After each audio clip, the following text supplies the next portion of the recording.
세상을 보는 따뜻한 시선 정용실의 뉴스 브런치. 네, 정용실의 뉴스 브런치 또 시작하겠습니다. 이번에는 시인의 눈으로 뉴스와 세상을 좀 들여다보도록 하죠. 시시한가 방수진 시인 자리해 주셨어요. 어서 오세요. 네, 방수진입니다. 네, 오늘은 뭐 어떤 뉴스를 좀 들여다볼까요? 네, 아나운서님께서는 차 자차 가지고 계신가요? 네, 너무 오래됐죠. 네, 요즘엔 참 차 없는 사람이 없다고. 네, 차를 좋아하진 않아요, 저는. 운전하는 걸 좋아하시는 분들도 있고 또 네. 힘들어하시는 분들도 있는데요. 맞습니다. 요즘 젊은 층에서 수입차에 대한 선호도가 좀 높은 편인데 원룸에 월세를 살아도 비싼 수입차를 타겠다라고 하는 사람들도 적지 않고요. 뭐 이건 개인의 가치관이나 선호도에 따른 결정이니까 그렇죠. 누가 왈가왈부할 사실은 아니라고 생각합니다. 그런데 이런 경우는 좀 어떨까? 좀 재밌는 사연 들고 와봤는데요. 무리해서 슈퍼카를 구입한 뒤로 네. 소위 말하는 카푸어. 정말 카 말고는 아무것도 없는 사람이 된 직장인이 하우스푸어처럼 카푸어. 네, 유튜브 채널에 출연해서 화제가 되고 있습니다. 이 남성은 지금 하루 2끼 컵라면만 먹으면서 배달 알바를 하는 중이고요. 네. 한 달에 이제 이 카푸어가 된 상황이기 때문에 238만 원씩 60개월의 할부를 갚아 나가야 하는 처지라고 합니다.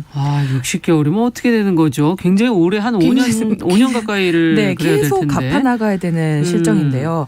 처음에는 자신이 카푸어가 될 거라고는 상상하지 못했고 네. 뭐 이런 차를 처음부터 살 생각은 아니었다라고 합니다.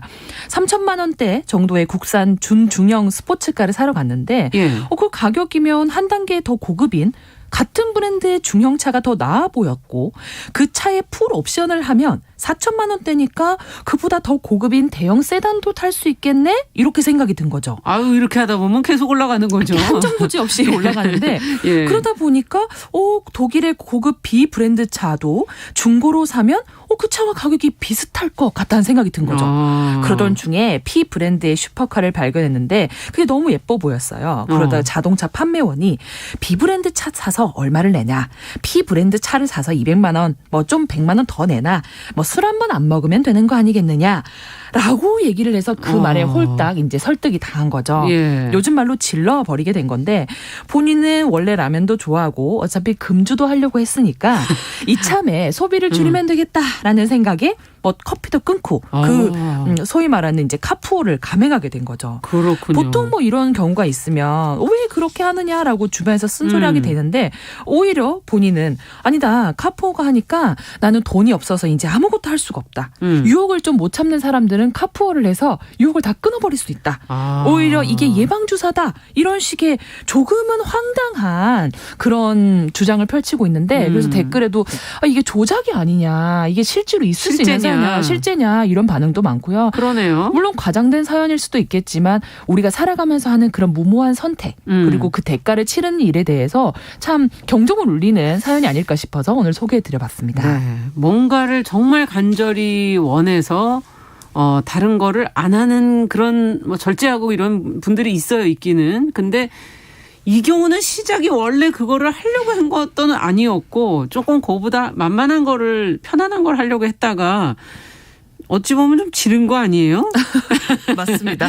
소위 말하는 가머니설에 속았다. 뭐 이런 얘기를 할 수 있을 것 같은데요. 저는 이 사태를 그림 속의 떡이 그림 밖의 떡이 됐다. 이런 속담의 변형으로 좀 설명을 드리고 싶어요. 보통 그림 속의 떡이다. 이 말은 가질 수 없는 것에 대한 욕망이잖아요. 그런데 이 유튜버인 경우에는 차를 사기 전에는 분명히 그 차가 그림 속의 떡이었을 겁니다. 그런데 막상 판매원의 말을 듣고 눈앞에 보여진 것을 보니 이게 그림 속의 떡이 아니라 내가 조금만 더 희생하고 노력하면 마치 먹을 수 있는 그림 밖의 떡처럼 보였던 거죠. 마치 처음부터 이 얻을 수 없는 그림 속의 떡이라고 생각했다면 이게 그렇게 가치 있게 보였을까요? 만약에 자기가 닿을 수 있는 거라고 생각했다면 이렇게까지 높은 가치를 주지 않았을 텐데 정말 그림 속의 떡이었다고 생각했던 것보다 내가 훨씬 가질 수 있는 가능성이 커 보인다고 생각하니까 마치 갖고 싶다를 넘어서 가질 수 있겠구나라는 기대감까지 가면서 그러니까 욕망은 원래 있었던 것이고 있었는데 그게 정말 나한테 올 수 있는 기회다. 가능성이다라는 걸 보여주니까 바로 거기에서 감행하게 된 것이 아닐까 싶습니다. 그렇군요. 앞서 욕망을 못 줄인다면, 유혹을 못 끊는다면 카푸어라면 해봐라. 그러면 유혹을 다 끊을 수 있다. 술도 끊고 커피도 끊고 다 끊을 수 있다. 이렇게 얘기해 주셨는데 이게 이제 어떻게 보면 장점, 카푸어의 지금 장점 본인이 얘기해 주신 거 아닙니까? 이게 과연 진심일까? 네. 아니면 정신 승리인가? 어떻게 바라봐야 됩니까, 이거를? 네. 뭐 사실 어떻게 보면 영 틀린 말 같지는 않습니다. 제가 봤을 때는 사람이라는 것이 원래 시간적, 경제적 여유가 그렇죠. 있어야 유흥도 즐기고 취미도 소비도 하게 되는 거 아니겠습니까? 그런데 소위 말하는 자신이 카푸어가 되면 이런 경제적 여유가 극도로 제한되기 때문에 그렇죠. 뭘 하려고 해도 할 수가 없죠, 없는 뭐. 사회죠. 네. 지금 자본주의 사회에 살고 있으니까요. 네. 그런데 이 경제적 압박이 자신의 쓸데없는 지출과 수비를 줄여준다는 측면에서는 굉장히 장점으로 볼 수 있겠지만 당장 한 달에 238만 원씩 60개월 할부를 갚아나가야 되는 처지. 5년이라니까요. 5년 정도 자신의 모든 게 제약된다는 네. 건데 보통 사람들은 이걸 생각조차 할 수가 없죠. 그런데 본인이 원하지 않지만 그 건설적인 삶을 살게 되는 의외의 효과를 누리기 위해 본인은 감행했다고 하지만 어떤 분들은 그러면 내가 이런 삶을 내 본 정신으로는 살 수 없으니 카푸어를 감행을 해서 나도 그러면 카푸어를 한번 해봐. 술과 담배를 못 끊을 것 같은데 나도 카푸어를 감행하면 정말 그렇게 건설적으로 살 수 있나? 이런 생각으로 엉뚱한 벤치마킹을 하시는 분이 계실까 봐 정말 걱정스럽습니다. 네. 사실 집 얘기로 가보면 이거 차 얘기가 아니더라도 하우스푸어도 너무 경제적 능력보다 너무 무리할 경우에 힘들게 살게 되잖아요. 네. 네. 그리고 또 이 경우가 아니더라도 뭔가 자신이 원하는 비싼 뭔가 브랜드를 사기 위해서 또 힘들게 알바하시는 분들도 계시고 이건 무슨 심리일까요? 이렇게 힘들어질 거 알면서 하는 이런 심리. 네, 이 심리를 들여다보기 전에 말씀 주셨던 푸어 관련해서 좀 말씀을 나누고 싶은데요. 우리 사회에서 요즘 가장 자주 들리는 말 중에 하나가 이게 땡땡 푸어가 아닐까 싶어요. 카푸어 이전에 하우스 푸어 말씀 주셨던 것처럼 유행했었죠. 이 소득으로 감당하기 힘든 무엇인가를 구입하고 대부분을 그걸 대느라고 자신이 빈곤층으로 스스로 전락한 사람들을 이거 땡땡 푸어라고 부르는데 네. 하우스 푸어는 이제 대출을 받아서 집을 산 뒤에 이자 갚기에 허덕이면서 사는 사람들을 말하는 것이고 그렇죠. 카푸어나 뭐 이런 하우스 푸어족 모두 미래에 닥칠 경제적 위험보다 현재 자신이 원하는 바를 얻기 위해 과감한 선택을 꺼리지 않는다라는 공통점이 저는 있다고 봅니다. 그렇다면 이것은 조금 더 깊이 들어가면 또 하나의 유행어 중 하나였던 욜로족. You only live once. 너는 한 번밖에 살지 못한다. 인생은 한 번뿐이니까 너 하고 싶은 대로 해라 라고 하는 욜로족과도 사실은 좀 맥락이 같다고 봐요. 자신의 행복을 중시하며 이제 그 나머지 것에 대해서는 아예 고려를 하지 않는 라이프 스타일이라고 볼 수 있겠죠. 그런데 저희가 주목해야 되는 것은 이 욜로족들이나 이런 푸어족들의 소비 패턴이 물욕을 채우는 것에 그치는 것이 아니라 자신의 이상을 싫어하는데 그 목적이 있다라는 겁니다. 제가 봤을 때는. 이상을 싫어하는데. 네. 그러니까 충동 구매하고는 좀 다르다라는 것이죠. 왜냐하면 자신이 힘들어질 것이 뻔한데 이런 선택을 하는 것은 이런 소비와 소유를 통해서 자신이 평소에는 누릴 수 없는 이상을 그걸 통해서 실현할 수 있다고 믿기 때문이 아닐까 싶어요.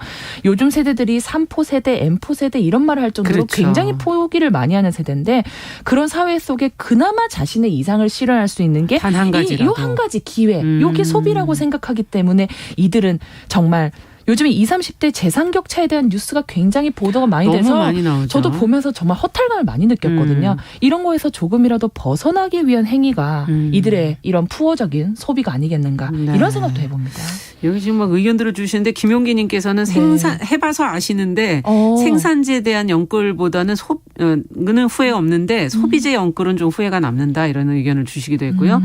또 6343번님은 매달 그냥 100만 원으로 여행 다니고 나머지 180을 저축하는 게 어떻겠느냐. 예, 네. 이렇게 그것도 지금 좀 이 방법 말고 다른 방법을 또 다른 욜로족의 방법인데요. 제안을 해주시기도 했어요. 네. 어떻게 보세요? 이런 사실 그 선택의 과정을 보면 조금 무모한 선택이었던 것 같은데 뭐 방수진 시인도 이런 경험이 있으세요? 저는 뭐 기본적으로 소유욕이나 소비 지출이 크게 크지 않아서 간이 작습니다. 그래서 제가 이런 푸어는 엄두도 못 내고요. 대신 좀 욕심에 눈이 가려서 좀 어리석은 판단을 해서 네. 제가 대가를 혹독하게 치렀던 것이 그거는 있습니다. 좀 있어요? 맥은 좀 다른데 제가 한때 다이어트에 굉장히 매진을 했습니다. 제가 유학하던 시절이었는데 저녁을 안 먹고 운동을 하면 살이 빠진다는 그런 소문을 듣고 원래 다이어트는 아시다시피 좀 천천히 조심스럽게 그렇죠, 그렇죠. 해야 요요도 안 오고 건강도 나빠지지 않는데 어.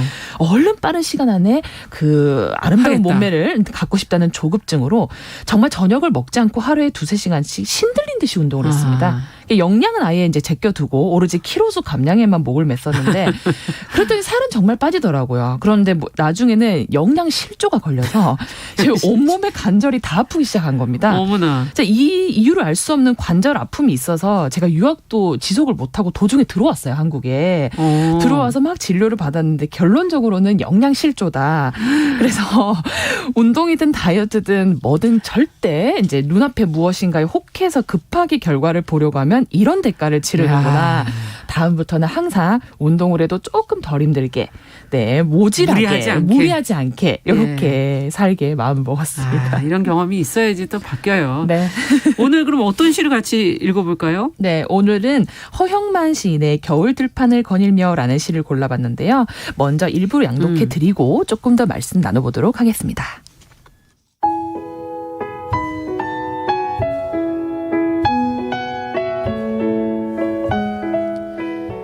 허형만 겨울 들판을 거닐며 가까이 다가서기 전에는 아무것도 가진 것 없어 보이는, 아무것도 피울 수 없을 것처럼 보이는 겨울 들판을 거닐며 매운 바람 끝자락도 맞을 만치 맞으면 오히려 더욱 따사로움을 알았다.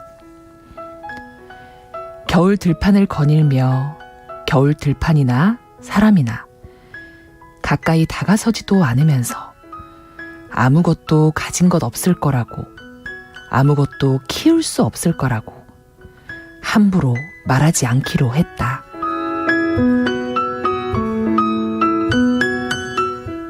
네. 정리를 좀 해주시죠. 네. 말씀드렸던 것처럼 젊은 이제 세대들이 이런 푸어를 감행하는 것이 본인이 서 있는 곳이 지금 겨울 들판이라고 생각을 하기 때문이라고 저는 봐요. 그러니까 뭔가 아무것도 자기들이 가진 게 없고 아무것도 이 땅에서는 뭔가 키울 수 없다라는 그런 좌절감이 사실 그들의 푸어를 좀 감행하게 하는 부분이 있지 않을까 싶은데요.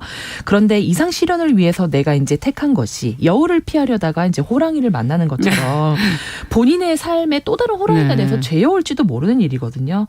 그래서 가까이 다가서기 전에는 사실 아무것도 가진 것 없어 보이고 피할 수 없을 것처럼 보이진 몰라도 이 겨울 들판도 이제 우리가 가진 이런 것도 좀 시간 지나면 훨씬 더 아름다운 모습으로 바뀔 수 있을 거라고 저는 생각합니다. 그러네요. 그래서 우리가 그들의 행위를 무모한 선택이라고 함부로 말하지 않을 테니까 여러분들도 자신이 아무것도 가진 것 없다고, 아무것도 될 수 없다고 함부로 말하지 말자고요. 시인님 말처럼 우리가 가보지 않은 길, 가까이 서지 않은 길에는 어떤 길이 펼쳐질지 그 누구도 모르는 일이기 때문입니다. 희망을 좀 가져야 되겠습니다. 시시한가 오늘은 너무 큰 대가를 치를 걸 알면서 선택하는 마음에 대한 이야기 방수진 시인과 나눠봤습니다. 감사합니다. 네, 감사합니다.